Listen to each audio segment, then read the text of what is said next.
السلام علیکم پیارے دوستوں، سائنسدانوں نے زمین کا جڑواں سیارہ تلاش کر لیا ہے۔ ایک ایسا سیارہ جو چاند سے بھی زیادہ روشن دکھائی دیتا ہے، ایک ایسا سیارہ جہاں سورج مغرب سے طلوع ہوتا ہے۔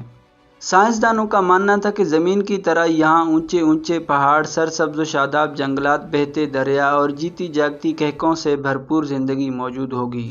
لیکن جب سائنسدان اس سیارے تک پہنچے تو یہ دیکھ کر حیران رہ گئے کہ وہاں قیامت آ چکی تھی۔ جی ہاں پیارے دوستوں، تپتے ہوئے سورج اور تانبے کی طرح دیکھتی ہوئی زمین، گرم لاوا، اگلتے ہوئے پہاڑ، بہتا ہوا گرم سیال، جلتی ہوئی وادیاں اور آسمان کو چھوتے ہوئے آگ کے شعلے، تیزاب کی بارش اور جلتی ہوئی ہواؤں کا طوفان اس سیارے کا مقدر بن چکا تھا۔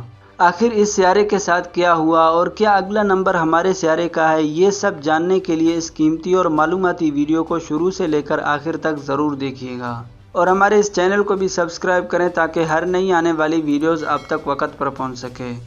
جی تو پیارے دوستوں، ہم بات کر رہے ہیں اپنی خوبصورتی کے بنا پر روم کی سندری اور محبت کی دیوی کہلائے جانے والے خوبصورت سیارے وینس کی، جسے بعض لوگ زمین کا جڑواں سیارہ یا ٹوئن سسٹرز بھی کہتے ہیں، کیونکہ ساخت اور بناوٹ کے لحاظ سے یہ زمین کی طرح دکھنے والا ایک سیارہ ہے اور دونوں ایک ہی مدار میں سورج کے گرد چکر لگا رہے ہیں، اور دونوں کا آغاز ایک ہی نبولا سے ہوا ہے۔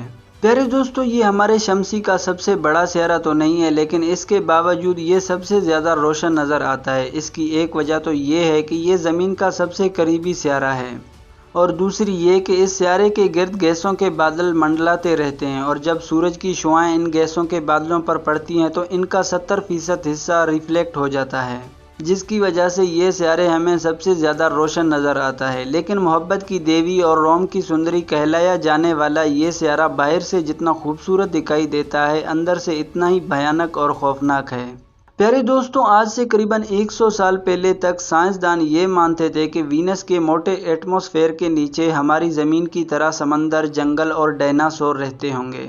لیکن 1950 میں رشیا وینس کی اسٹڈی کر رہا تھا۔ رشیا نے سن 1961 سے 1983 تک ایک کے بعد ایک ونیرا اسپیس کرافٹ کو وینس کی طرف لانچ کیا۔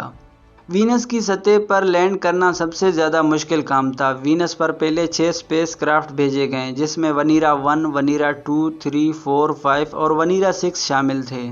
لیکن یہ سب اسپیس کرافٹ وینس کے ایٹماسفیئر میں پہنچتے ہی کہیں گم ہو جاتے تھے، لیکن ان میں سے ونیرا 3 ہی وہ اسپیس کرافٹ تھا جس نے وینس کی سرفیس پر لینڈ کیا۔ لیکن لینڈ کرتے وینس کے ایٹماسفیرک پریشر کی وجہ سے یہ تباہ ہو گئے، لیکن رشینز نے ہمت نہیں ہاری اور سن 1975 میں ونیرا 9 کو لانچ کیا، جو وینس کی سطح پر کامیابی سے لینڈ کرنے میں کامیاب ہو گیا، جو 55 منٹس تک ایکٹیو رہا، اور آخر کار سائنسدان وینس کی سطح کے امیجز دیکھنے میں کامیاب ہو گئے۔ لیکن انہوں نے جو امیجز دیکھے، وینس ویسا بالکل نہیں تھا جیسا اس کے بارے میں سوچا گیا تھا۔ یہ وہ امیجز تھے جس میں ہم نے پہلی بار وینس کی سرفیس کو دیکھا، اور پھر 1985 میں ونیرا 13 اور 14 نے ہمیں اس کی سرفیس کی پہلی کلرفل امیج بھیجی۔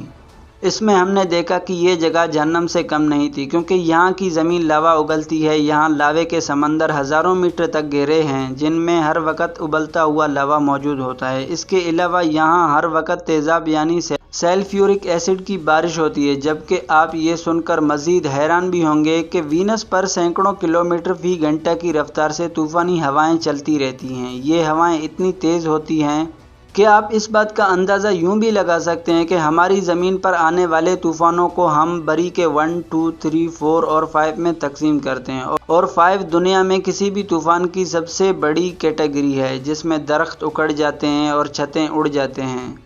لیکن زمین پر 5 کی رفتار 250 کلومیٹر فی گھنٹہ ہوتی ہے، جبکہ وینس پر جو طوفان گردش کرتا رہتا ہے، اس کی رفتار 360 کلومیٹر فی گھنٹہ ہے۔ لہٰذا تیزابی بارش، تیز ترین طوفان اور 2800 کلومیٹر موٹی بادلوں کی تہ اسے مزید خوفناک بنا دیتی ہے۔ معزز دوستوں، 250 کلومیٹر اونچی بادلوں کی تہ کی وجہ سے وینس پر ایٹماسفیرک پریشر زمین سے بے پناہ زیادہ ہوتا ہے۔ آپ یوں سمجھیں کہ زمین پر گیسوں کا دباؤ 14.7 پاؤنڈز پر اسکوائر انچ ہوتا ہے، جبکہ وینس پر یہی دباؤ 1300 پاؤنڈز پر اسکوائر انچ ہے، جو کہ ہماری دنیا کی نسبتاً 90% زیادہ ہے۔ یہ دباؤ اتنا زیادہ ہے کہ کوئی انسان تو کیا، اگر یہاں مضبوط ترین گاڑی بھی کھڑی کر دی جائے تو وہ پچک کر رہ جائے۔